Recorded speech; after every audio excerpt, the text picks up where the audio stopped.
Je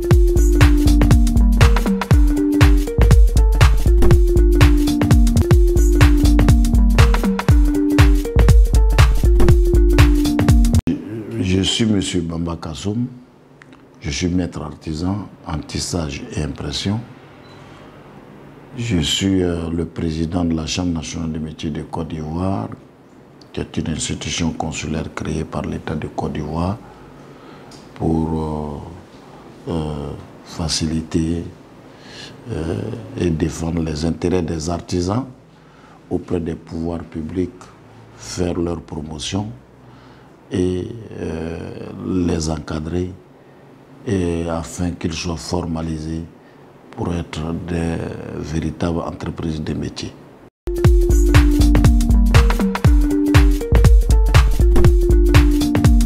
Oui, mais je suis très engagé, je suis impliqué au plus haut niveau dans l'organisation de ces salons parce que c'est un encouragement incommensurable que nous devons apporter à Mme Bieni, qui est la promotrice de ces salons, parce que c'est ce que nous demandons à nos artisans qui pensent que l'État va collecter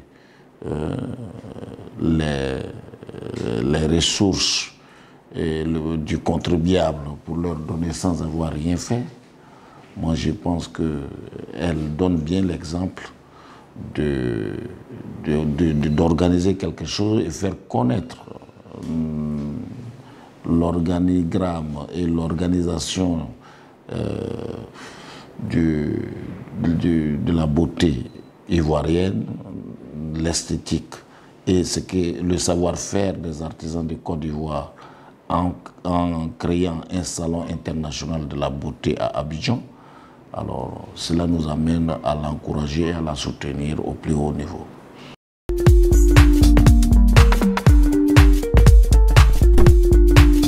Techniquement, nous l'accompagnons, nous lui apportons un appui institutionnel, voire dans la mesure du possible un appui financier et une facilitation entre elle et les partenaires techniques d'autres structures qui interviennent dans l'esthétique et la beauté en Côte d'Ivoire, et aussi donner un crédit vis-à-vis de l'État et des ministères concernés pour qu'on apporte plus de crédit à ces salons.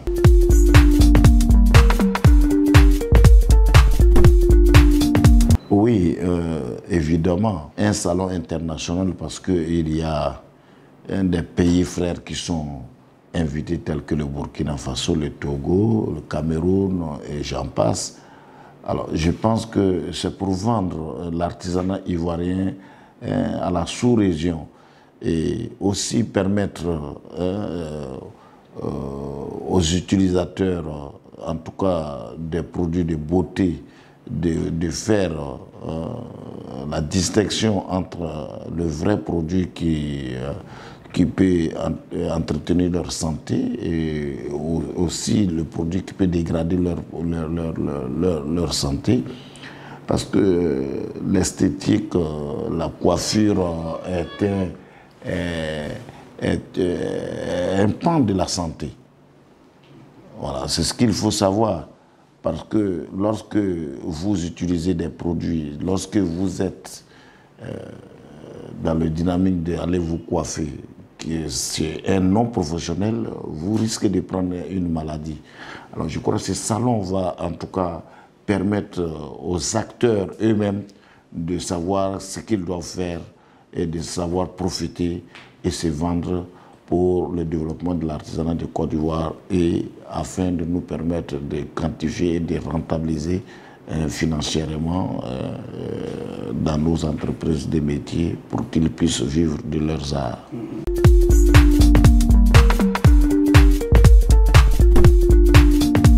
Nous devons l'appuyer parce que pour d'autres, c'est être artisan, un coiffeur, un esthéticien, c'est rien.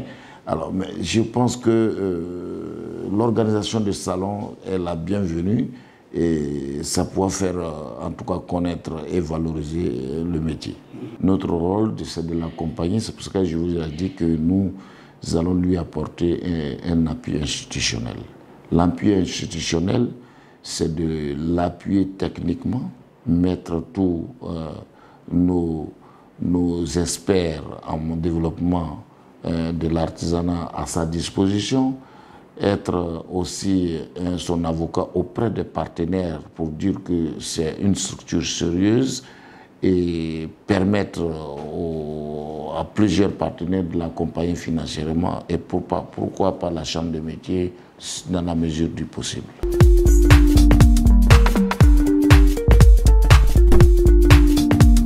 Ce que nous espérons, c'est en tout cas de faire connaître l'artisanat de Côte d'Ivoire, c'est d'interpeller nos jeunes frères, nos jeunes filles, au lieu de se mettre dans la rue pour faire des choses humainement condamnables, aussi juridiquement condamnables, de les appeler au métier. Ce n'est pas dans les bureaux seulement qu'on gagne sa vie. Dans les métiers, on peut en tout cas soit égaler quelqu'un qui travaille dans un bureau, dans l'administration, ou le dépasser. Et je ne me plains pas d'être artisan. Je suis très fier et ce n'est pas parce que j'ai échoué à l'école que les gens le font croire. Quand tu échoues, tu viens à l'artisanat. Mon cas, ce n'est pas ça. Voilà. Quand j'ai travaillé, quand j'ai commencé, j'ai passé un concours de la fonction publique où j'ai eu, avec le CP à son temps, et où j'ai été envoyé au ministère de la Santé pour être chauffeur d'ambulance. Et puis après, j'ai dit, mais je ne veux pas être fonctionnaire. Je me suis retourné à mon métier, je l'ai amélioré. Et aujourd'hui, je suis fier d'être artisan, je suis maître artisan, chef d'entreprise. Quand on appelle les chefs d'entreprise en Côte d'Ivoire, nous sommes parmi. Alors donc, nous ne sommes pas des nécessités. L'artisanat en France est le premier pourvoyeur d'emploi. Et je veux qu'en Côte d'Ivoire, le premier pourvoyeur d'emploi soit le secteur de l'artisanat.